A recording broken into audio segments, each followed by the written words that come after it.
పిఠాపురం పట్టణం శ్రీ సూర్యరాయ గ్రంథాలయంలో Sri Datta Electrical and Electronics Association ఆధ్వర్యంలో గమనించు ఓ సోదర గేయ రచయిత బర్రె సత్యనారాయణ నాటక రంగంలో రచయిత శరీరంగంలో కళాకారునిగా మరియు గేయ రచయితగా విజయ మార్గంలో పయనిస్తున్నందుకు ఆత్మీయ సభ ఏర్పాటు చేయడం జరిగింది. సందర్భంగా సన్మాన గ్రహీత గమనించు ఓ సోదర గేయ రచయిత బర్రె సత్యనారాయణ మాట్లాడారు. నా జీవితంలో ఎన్నో ప్రయాసాలు నెగ్గుతూ ఈ స్థాయికి చేరుకున్నామని, నా విజయానికి కారణమైన నా కుటుంబం సభ్యులు, నా స్నేహితులకు ధన్యవాదాలు తెలుపుతున్నామని అన్నారు. ఈ కార్యక్రమాన్ని ఏర్పాటు చేసిన దత్త ఎలక్ట్రికల్ అండ్ ఎలక్ట్రానిక్స్ అసోసియేషన్ సభ్యులు మాట్లాడారు. బర్రె సత్యనారాయణ జీవితంలో మరింత ఉన్నత స్థాయికి చేరుకోవాలని కోరుకుంటున్నామని తెలిపారు. ఈ కార్యక్రమంలో Sri Datta Electrical and Electronics Association గౌరవ అధ్యక్షుడు Kondapalli Nooka Brahma Veera Venkata Satyanarayana, president Ravanam Nookaraju, vice president Moleti Srinivas, secretary Surampudi Ganesh, joint secretary Talari Veera Venkata Satyanarayana, treasurer Kommakula Chinnarao, సంఘం సభ్యులు తదితరులు పాల్గొన్నారు.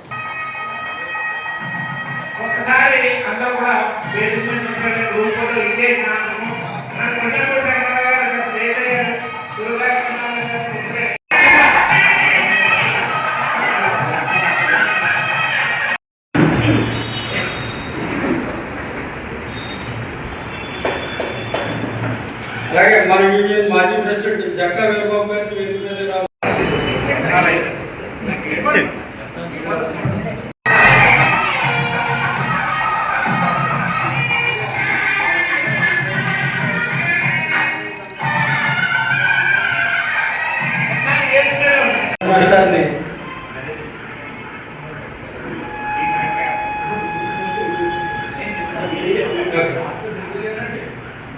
నేటి సన్మాన గ్రహీత శ్రీ బర్రె అలా బట్టలు వేసుకుంటేనే మనం చాలా అభినందించినట్టు. ఇప్పుడు చూడండి, వారికి మన ఎలక్ట్రానిక్ కుటుంబానికి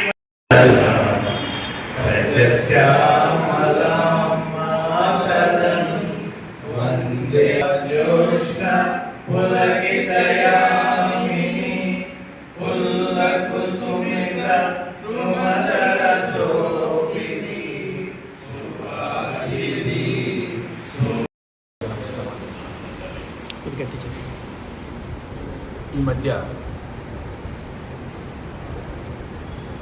పాటలు రచన చేస్తూ నేను ముందుకు సాగడం జరుగుతుంది.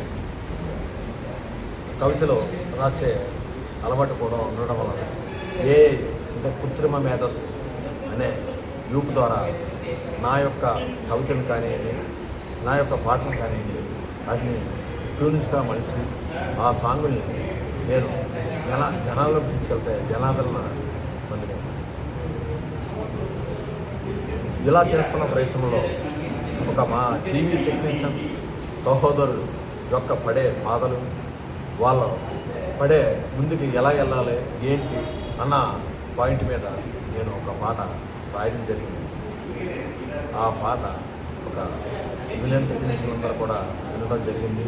అలాగే యూనియన్ పెద్దలో మన రాష్ట్ర యూనియన్ ఏఈ, ఆంధ్రప్రదేశ్ రాష్ట్ర ఎలక్ట్రానిక్స్ యూనియన్, ఆ యూనియన్ వినడం జరిగిన తర్వాత మా ఎలక్షన్ 5వ తారీఖున జరిగిందండి. ఆ ఎలక్షన్లో మొత్తం చాలామందిని పిలవడం జరిగింది. అతిథిగా కూడా నన్ను పిలిచి నన్ను అక్కడ సన్మానం చేయడం జరిగింది. అది మా Pithapuram union Shri Shivadatta electrical and electronics union సభ్యులందరూ కూడా ఈ యొక్క మన యొక్క సత్యనారాయణకి మనం ఒక శివ సత్కారం చేస్తే బాగుంటుందని చెప్పి నన్ను ఇక్కడ పిలిచి ఘన సన్మానం చేశాను. నిజంగా చాలా ఆనందకరం. నేను ఒక నాటక రచయితగా, ఒక సినీ నటుడిగా నా ప్రయాణంలో ఈ యొక్క పాటలు రచిస్తూ కూడా ఉత్తేజపరుస్తూ జనాలను ఉత్తేజపరుస్తూ నేను ముందుకు సాగడం జరుగుతుందండి. అలాగే మీడియా మిత్రులైన అందరికీ కూడా నేను ప్రత్యేకంగా ధన్యవాదాలు తెలుపుకుంటున్నాను. ముఖ్యంగా ప్రసాద్ రెడ్డి గారికి. ఎందుకంటే నేను చేసే పనిని నేను చేసే లేకపోతే నేను రచించే ఒక ఇదిని ఎదురు తీసుకెళ్ళి నన్ను పన్న స్థానానికి తీసుకెళ్ళి ఈరోజు మీ అందరి ముందు ఇలా కూర్చోవడానికి ప్రధాన కారణం. ప్రసాద్ రెడ్డి గారికి ధన్యవాదాలు తెలుపుకుంటూ, అలాగే మా మేస్టార్ అయిన ప్రసాద్ మేస్టార్ గారికి కూడా ధన్యవాదాలు తెలుపుకుంటూ మీడియా మిత్రులకి ఇక్కడికి వచ్చిన టీవీ టెక్నీషియన్ సహోదరులందరికీ గౌరవాధ్యక్షులు బాబు గారికి, అధ్యక్షులు బాబు గారికి, చిట్టుబాబు గారికి, వీరబాబు గారికి, రమేష్ గారికి అందరికీ ప్రత్యేకంగా ధన్యవాదాలు తెలుపుకుంటూ కుర్రల్లాగా ఒక చంటి కుర్రల్లో కూడా మనకు ప్రోత్సహిస్తున్న మంత్రి గారికి కూడా ధన్యవాదాలు తెలుపుకుంటూ నా మిత్రులు రాంబాబు గారికి మొత్తం అందరికీ కూడా ధన్యవాదాలు తెలుపుకుంటూ సెలవు. మీరు ఎంతవరకు ఎన్ని పాటలు రాశారండి? నేను ఇప్పటి వరకు సుమారు 210 పాటలు రాశాను. అందులో జనారాధన పొందినవి మాత్రం 30 పాటలండి. ఆ 30 పాటలు మాత్రమే నేను బయటికి పెట్టడం జరిగింది. అది ప్రజెంట్ నేను యూట్యూబ్లోని గట్రా అప్లోడ్ చేయలేదండి. ఓన్లీ నా మిత్రులకి, నా యొక్క టెక్నీషియన్ సహోదరులకి, అలాగే నా బంధువర్గానికి మాత్రమే నేను పెట్టడం జరిగింది. వాటి వలన నేను ఏ విధమైనది కూడా ఆశించకుండా నా యొక్క మిత్రులు ఒక సంతోషపరచాలన్న ఉద్దేశంతో నేను అది అందరికీ తీసుకెళ్ళడం జరిగింది. కానీ నా ఉద్దేశం ఆ ఉద్దేశంతో తీసుకెళ్ళేందుకే నన్ను ఈరోజు ఇక్కడి వరకు కూడా తీసుకొచ్చిందని చెప్పేసి నేను భావిస్తున్నాను.